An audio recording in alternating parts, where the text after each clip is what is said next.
The next speaker is a really cool guy.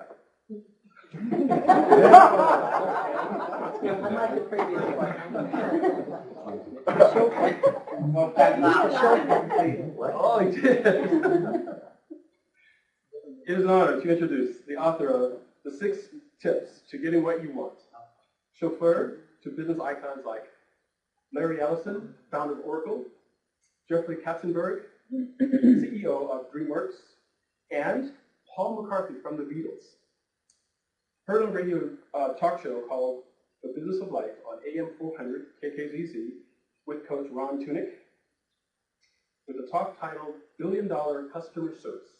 Please give a warm welcome for Ronny Engelke.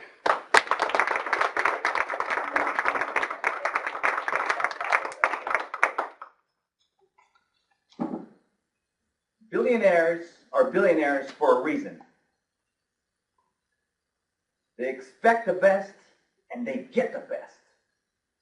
And people treat them the way they want to be treated. But what if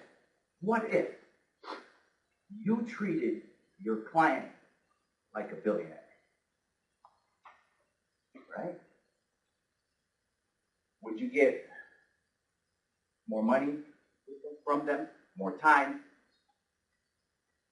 and referrals? At the end of our conversation, you're going to walk away with 3 strategies that will help you influence your client to make them feel like they are a billionaire. I learned these strategies as a chauffeur for the past 12 years, working for some elite businessmen and women. And at the end, I'm going to give you an acronym, very simple to take with you. Very, very simple. The 3 strategies that I use over and over again. Be friendly. Use humor. Number 2, ask yourself, how can I make this client feel special?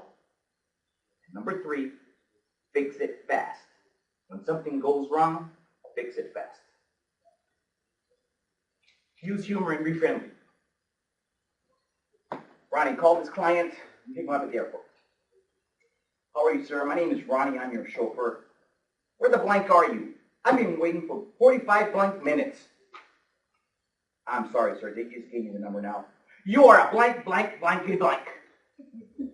And he was using the real words. I got angry. If you don't stop yelling, you're going to take a cab. Started all wrong. All wrong. Meet him at the airport. While he's handing me his luggage. Do you know who I am? I'm an executive. Yeah, I know who you are. Let's go.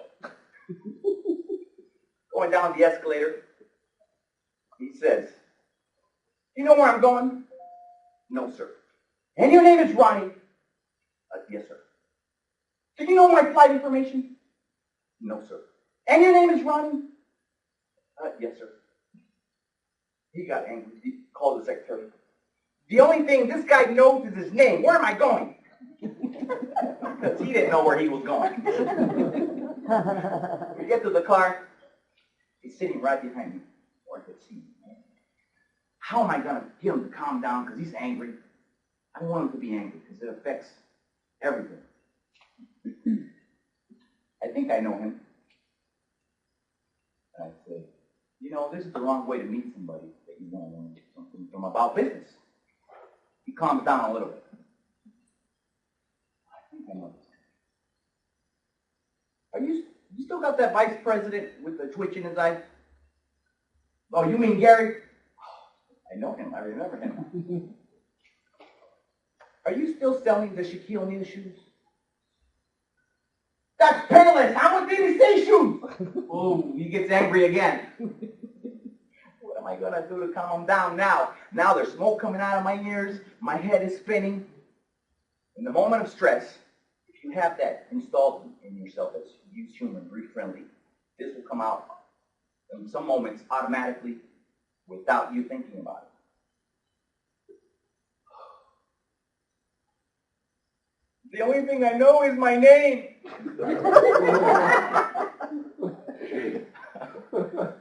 You don't have to be a comedian to use humor. You just have to become aware that it's okay to be funny in some moments. At the end of a ride, I said, if you call my company and they fire me, I'm okay with that. Ronnie, I'm not going to call him anymore. Because I knew I had broken his anger. Right? I defused the moment. There's one thing that you can do if you are not humorous. There's something more simple you can do, which is just smile.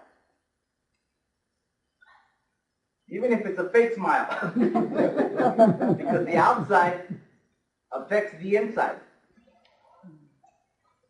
The second strategy that I like to use is I ask myself, how can I make this client feel special?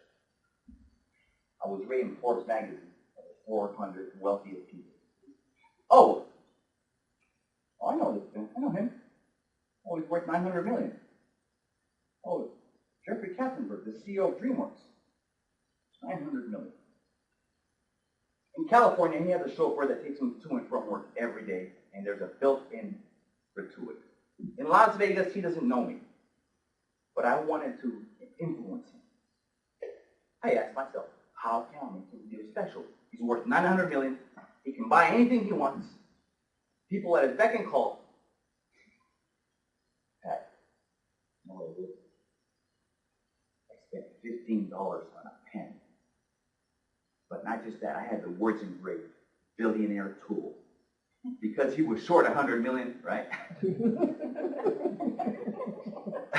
On the way to the car, Mr. K, I have something for you. It's the Billionaire Tool. Ronnie, thank you so much. Baby, look what Ronnie gave me, the Billionaire Tool. Thank you so much.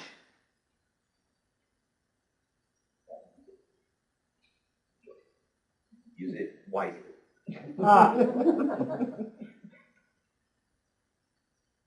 I didn't know what kind of impact it was going to have on him. At the end of our ride, he shakes my hand. You did a great job, Ronnie. There's a little square in my hand. I pull it out. It's $200 bill. Bills. Right?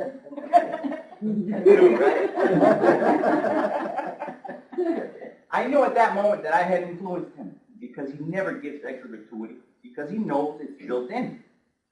And I was making an impact. Another time with Mr. Katzenberg, he would always call the secretary to call me when he was coming out somewhere. But I was never on time for him because there were too many calls out. Things would go wrong. What else can I give him to influence him? To let him know, hey, that I'm okay, everything's fine, I'm on your side. I went to Prim. I spent $2 on a lottery ticket, and I put his name on it. On the way to the car from the plane, Mr. K, you produce so much value, and it's hard to compete with that. But until then, you have a chance to win $43 million. Ronnie, baby, look what Ronnie gave me this time. Ronnie, keep track of it. If I win, you get half. That day, he started calling me direct. I have his number, but I don't call him because I'm not in the movie industry. But by you giving him your client something to make him feel special, don't just give it to them. Make it, customize it for them. Bert, can I request to your presence, please? Can I request your presence to be on stage? Bert, get up and go forward. You can come right here. Follow Bert. Follow me, please. This gentleman. I'm very grateful that I met you. The first meeting that I went at NSA, you were there, and you handed everyone a template. And I'm very grateful for that. You're welcome. And every time people come and talk to you, you have something amazing to tell them. And because of that, I want to give you a gift. You have a chance to win $270 million. This is a real ticket. Yeah. Thank you, Bert. Thank you, sir. Thank you.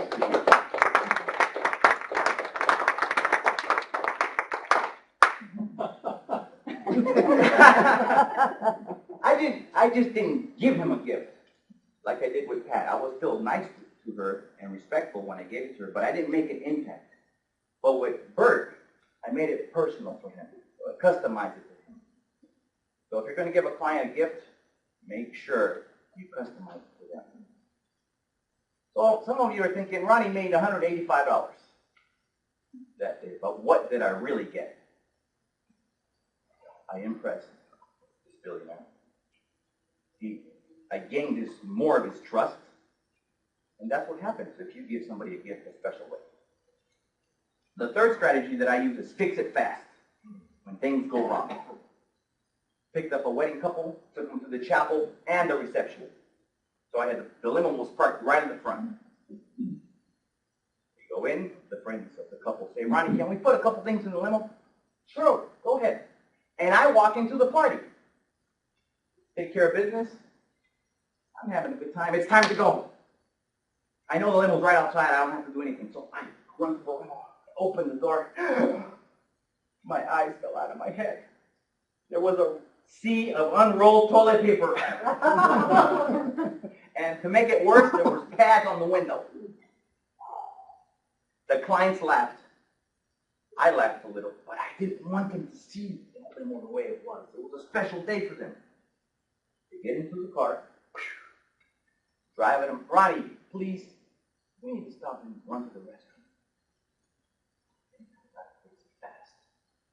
Boom, I head out to the back of the restaurant. Pummeled everything out of the limo as fast as I could. Threw everything out. I pulled back to the front, and they came out just like that. It was fast. When he jumped into my limo, he saw that limo was spotless. But I didn't know that was going to have such an impact on them. At the end of the ride, he pulls out his business card and says, Ronnie, if you ever want a job at my company, you are hired. Nice. Evil. The company he worked at was Hewlett Packard. Very grateful. I made it in. With those three strategies, you can use over and over again, which is, was anybody listening? Can somebody tell me what the first idea was? Be friendly and use humor. Number 2. Smile. Thank you very much. Somebody's listening. Number 3. Fix it fast. Fix it fast. And the one-word acronym I want you to take with you, install it in your heart. Customers are really everything.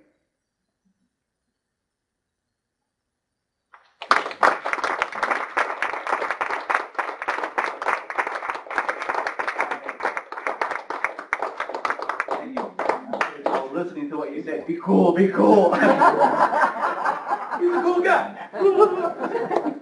Very good. Thank